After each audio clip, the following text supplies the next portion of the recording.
पहाड़ों के बीच से होते हुए हम निकल पड़े हैं काठमांडू की ओर।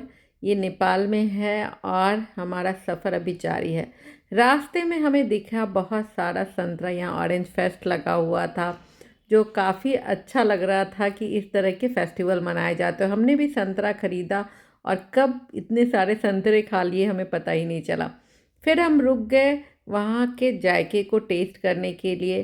तो ये देखिए, ये है सैलेड, ये है आलू का दम और ये है चना मसाला और साथ में यहाँ पे है सेल जो मीठा होता है। तो हमने यहाँ पे वहाँ जो लोग खाते वही मंगाया। ये चूड़ा यहीं पे बनाया जाता है जो काफ़ी क्रिस्पी होता है और चिकन के साथ मैंने फ़र्स्ट टाइम ट्राई किया था, बहुत ही अच्छा लगा खाने में। और साथ में ये शेल जो होता है ये मीठा होता है, चावल के आटे का बना होता है और इसे डीप फ्राई किया जाता है। फिर हम निकल पड़े काठमांडू की ओर। शाम में हम लोग पहुँचे और रेस्ट किया रात भर। सुबह सुबह हम लोग निकल पड़े काठमांडू घूमने के लिए। तो अगर काठमांडू पहुंचकर आपने यहाँ की संस्कृति को नहीं देखा तो फिर क्या देखा। तो हम लोग पहुँचे भक्तपुर स्क्वायर और ये एक दरबार है राजा का। और इसके अंदर घुसते ही इतना अच्छा फील हो रहा था, यहाँ की संस्कृति पूरा झलक रही थी। इतनी अच्छी नक्काशी की हुई थी, इतना अच्छा ये पूरा वातावरण था। यहाँ पे है नेवार प्रजाति और उन्हीं का होता था, ये राजा राजा हुआ करते थे और उनका स्ट्रॉन्ग बॉन्डिंग होता है प्रजा के साथ। और ये उनका दरबार था जहाँ वो रहते थे और यहीं से उनका शासन भी चलता था।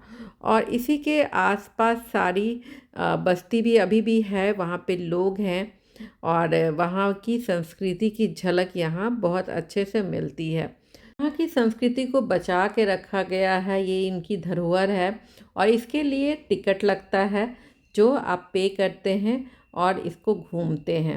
ये नेपाल की धरोहर है और इसे लास्ट बार जब भूकंप आया था तो बहुत झटका लगा था, लेकिन इस टाइम पे उन्होंने इसे फिर से रिपेयर करके खड़ा किया है जो काफ़ी खूबसूरत है।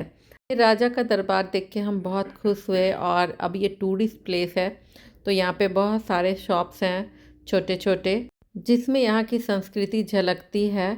छोटे छोटे शो पीस हैं, वॉल हैंगिंग है और माइंड को कंसंट्रेट करने के लिए भी बहुत सारा सामान है।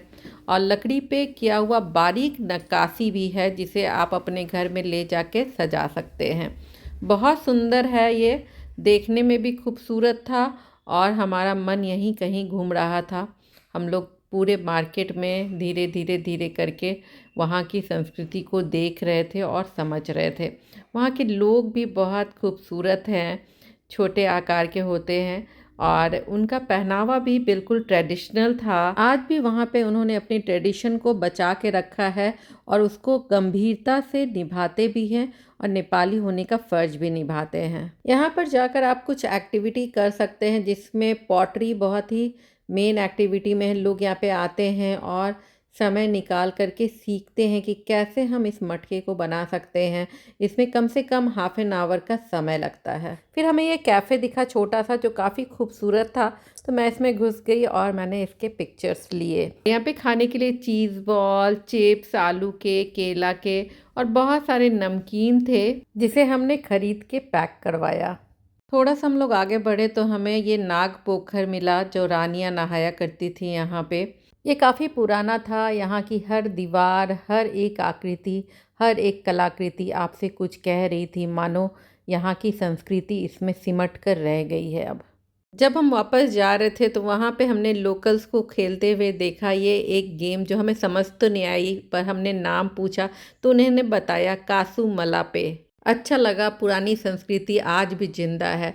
और हमें भूख लग चुकी थी तो हमने वहाँ की फेमस दही खाई, जूजू दही, जो बहुत ही अच्छी थी। इसका स्वाद कुल्फ़ी की तरह था। और आज के लिए बस इतना ही, मिलते हैं अगले ब्लॉग में।